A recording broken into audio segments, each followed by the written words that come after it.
ሰላም ታከለኝ ማለት ብጣዕሚ ሕማቅ ሰብ እዩ ክንደይ ነገር ገበን ዘለዎ እዩ ብጣዕሚ ክፉእ እዩ ሰላም ክቡራት ተኸታተልቲ ከመይ ኣለኹም ናይ ደሊና ዩቲዩብ ኩለኹም ኣሕዋት ሰላም ዲኹም ከመይ ትውዕሉ ከመይ ተምሲሉ ከመይ ተሓድሩ በብወቅትኩም ኩሉ ሰላም ዲ ጋይስ ኣነ ሰላም ኣምላኽ መስገን ፅቡቅ ኣለኹ ከምታ ኣነ ሰላም ፅቡቅ ዘለኽዎ ንስኹም ከዓ ሰላም ፅቡቅ ክትልውለይ በዓልቲ ሙሉእ ተስፋ እየ ክቡራተይ ደሕና ዲኹም ከመይ ቀኒኹም ኣውደ ዓመት ከመይ ሓሊፉ ሰላም ዲዩ ኩሉ ሰናይ ዲ ጋይስ ብወገነይ ፅቡቅ ኣለኹ ክብሪ ይስፋሕ ከምታ ኣነ ሰላም ፅቡቅ ዘለኽዎ ንስኹም ፅቡቅ ኩንለይ ሰናይ ክኾነልኩም ከኣምና ሎማዓንቲ ከኣኒ ሓውና ሰሎምን ተካለኝ ይበሃል ኣነ ካብ ዝፈልጦ ካብ ብዙሕ ገይረ ኣለኹ ኣብዚ ኣፍቲ ሕማቕ ሰዓታት ከይኮነስ ዋላውን ኣፍቲ ደሓን ሰላም ከለውን ብጣዕሚ ጎበዝ ዘለዎ ምሳና በተለይ ምስ ተጋሩ ዘለዎ ፍቅሪ ገለ ብጣዕሚ ዝነዓዲ ነይሩ ለባ መስተውዓሊ ነይሩ ኣፍታ ሕማቕ ሰዓት ከዓ ብዝበለፀ ንዓና ድምፂ ኮይንና እዩ ብጣዕሚ ናይ ብሓቂ ሎማዓንቲ ሞይቱ ሰማዕኹ ካብ ልቢ ብጣዕሚ ሓዚነ ደንጊፀ ማለት እዩ ብጣዕሚ ደንጊፀ ከም ዝሆነለ ዲለ ማለት እዩ ብርሞት ከም ዘለዎ የነረሳዕና እምበር ግን ከኣሲ ከም ዝምሻሎ ሓሚምካ ሞትስ ክንደየናይ ትዕድልቲ ምዃኑ ሰለስተ መዓልቲ ዲ ሶሙን ዲ ገለ ሓሚምካ ሞትስ ክንደየናይ ዕድል ምዃኑ ኣሕዋተይ ሞት እንዲ ግን ሓሚምካ ሞትስ ብጣዕሚ ፅቡቅ እዩ ናይ ዝኻ ዝሕዝነናስ ድንገት ምዃኑ ንእሽተይ ነገር ተሰሚዕኒ ለሕክምና መስከደ እዩ ከም ዘለዎ ሞይቱ ከምቲ ናይ ዳዊት ደራፊ ዳዊት ማለት እዩ መንግስተ ሰማይ ዋርሶ ንኩሎም መንግስተ ሰማይ ዋርሶ ዳዊቱን እኮ ከም ኢሉ ሓሚመ ኢሉኒ ሕክምና ኸይዱ ሽዑ ድሓር ከዓ ንእሽተይ ፀኒሑ ሞይቱ ማለት እዩ ናይ ሰሎምን ተካለኛ ማውታውን ያው ከምኡ እዩ ያ ዕድሜና ሓፂር እዩ ዝሮ መንግስተ ሰማይ ዋርሶ ንዓና ግን ብጣዕሚ ድምፂ ኮይንና ነይሩ ኣፍቲ ሕማቕ ኩነታት ጅግና እዩ ለባሚ በዓል መትከል እዩ ቅድሚ ኣምላኽ ብጣዕሚ ጎበዝ ኣምሓሩ ይኹኑ ካልእ ነገር ካልእ ብሄራት ከዓኒ ያ እናመፁ ይፀርፍዎ ነይሮም ክንደይ ነገር ይሕሊፉ ክንደይ ፀባይ ከዓ ኣሕሊፉ ንዓና ብምድጋፉ ማለት እዩ ብዙሕ ነገር ይብልዎ ነይሮም ገበነኛ እዩ ሕማቕ ሰብ ብዙሕ ነገር ይብልዎ ነይሮም ገበነ ኣለዎ እዩ ሕማቕ ሰብ እዩ ገለ እናበሉ ክንደይ ሽሙ የፅልምዎ ነይሮም እና ንሱን ካብታ መትከሉ ነቐየበለን ኣፍታ ሕማቕ ሰዓት ትኹን ክሳብ ዛ ሰዓት እዚኣ ንዓና ድምፂ ኮይንና እዩ ኣምላኽ ከዓኒ መንግስተ ሰማይ ዋርሰ ብዝበለፀ ንደቁ ከዓኒ ኣብ ፅቡቅ ደረጃ የብቅዕሉ ክፉእ ይርከቦም እዞም ደቁ ካብኡ ከዓ ፅንዓት ይሃቦም ንኩሉምላእ ቤተሰብ ንኩሉ ብጣዕሚ እየ ከቢድና ብሓቂ ሰብ ብጣዕሚ እየ ሓዚነኦም ነገር እዚ ኤርትራዊ ቆልዓ ከዓኒ ኤርትራዊ ዲ ኢትዮጵያዊ እዩ ንእሽተይ ቆልዓ ጠፊኡ ነይሩ ባይዘወ ህፃን ቆልዓ ጠፊኡ ነይሩ ኤርትራዊ ንእሽተይ ቆልዓ ነይሩ ጠፊኡ ኣብ ስደት እንዳተደለየ ቀኒለ መቐነ ኣብ ቅድሚ ኣምላኽ ብጣዕሚ ገሪሙኒ ማለት እዩ ሞይቱ ተረኺቡ በተለይ ናይዞም ህፃውንቲ ከዓ ይገርመኩም ካብ ገዛ ንእሽተይ ውፅእ ተይሎምስ እንታይ ከም ዝበልዖም ግዛዕ መንፈስ ወሪዱ እንትን ህዝቢ ህፃውንቲ ዝበልዕ ከም ህፃውንቲ ንእሽተይ ክውል ተይሎምስ በቃ ግዛዕ ኣሎ በቃ ሲኢሉ ዘጥፎም ህፃን ንሱ ንረኣኹሞ ተስፋ ተገይሩ ነይሩ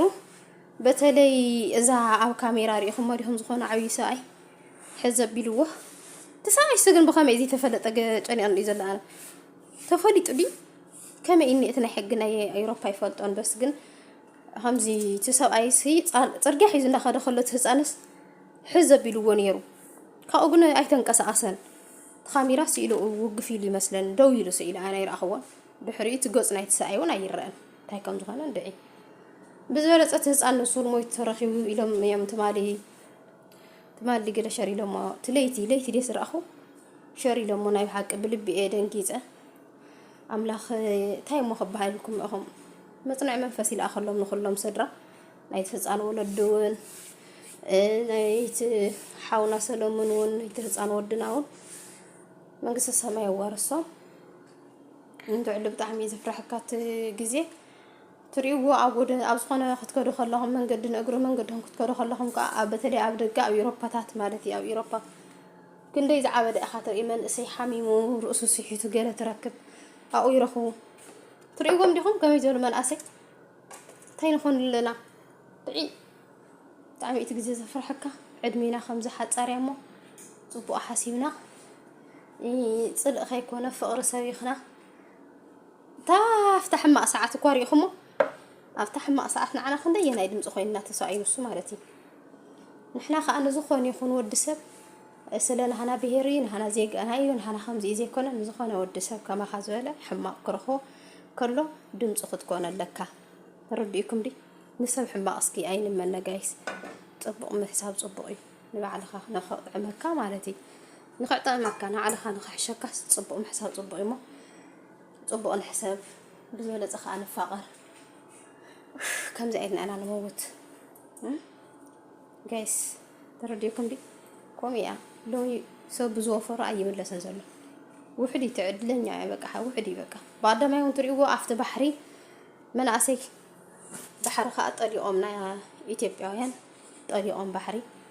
بدعيني نارينا بايزوي أنا على فيسبوك رئية على تليجرام كأني خاص بقى سيف تليجرام أتي خا بدعمي خاطر دنقز حلو بحمام زلوسو ساي هذا الكريا مالتي بالطعمي مبلي ما دنقزيو كنت هاي تتأجموا مسيلكم وعيس نحنا دلالو نقول ولا تهز بتمنسي ولا تهني عدس هس بسري مثلا نحنا بسدس لزلنا بزحنا جر سلزرعنا في تمن قد دخل متس نحنا نفرط لنا نسون قد سلزير أيوة أنت زيري أمس أي أمنون موت اللي يسقى اللي أكل مقدال اللي كم زل اللي كي يمس أي أمنون كلا مع التخت خوين ده يمزولها حجس نماني خم مختوقس نمان توقس حاوها وردديها حفتي قال ديس كمت إيه أي فلت كي أخي تومي ترى أنا مسندالة تمس خوينا أنتي تقول ندل على ما جمنا نتلو أنا قريب لك وأوصلنا ندي أتلو زلنا السدام وانتي قدي سوا يوستا نصون قد حزلت هيوتي يقولون نصوني ما تصلوا مساء ويلي أنا إجزاوي رسي بعلو دا خنقل عينو لبونا أنا يخفتلنا سدس بهذا تعدي بدي ما أخذ طرف بقى عاد زل سب نسدتي زرعي زل حج خسدد بقى أي رأخم عندهم إثيوبيا وتايلا مسيلكم كاويت أبو إثيوبيا خون كا من بارس إلاتك أو دبي إسرائيلكم كختنا بري حيش إلاتك أو كاو إثيوبيا من بارس أو دبي إسرائيلكم كختنا بري حيش إلاتك إلا مالتي كم نقدر كنا يجينا بقى تسب طعم توالا شو هلا مالتي لا عدنا بزلت تهزبي يبلاش الله تايكم زخانة عين لبونا نخفتلنا جايز مودع كعد خا ناتنا ترخي كانت انقص اسكت نايدوا اسريس زول هزو خطر يخلخها بطعمي محزني عين لبونا نخفتلنا من يمكن لين خالن سسناي معهم نايلو معتمد بيزنيرو نحاونا منقص سماين ودناهم منقص سماي ورسو بصان قول عمل ما اساسي يقولوا ما رخيهم تمولدي صنعتي هابهم سسناي نعخاتكم كاحواتي بخالي مدك ساو راخب بايات أنا سبسكرايبون قبرو أتابعون خاني شدو جايس شابوا العين لبنا نحفظ لنا أملاك شاو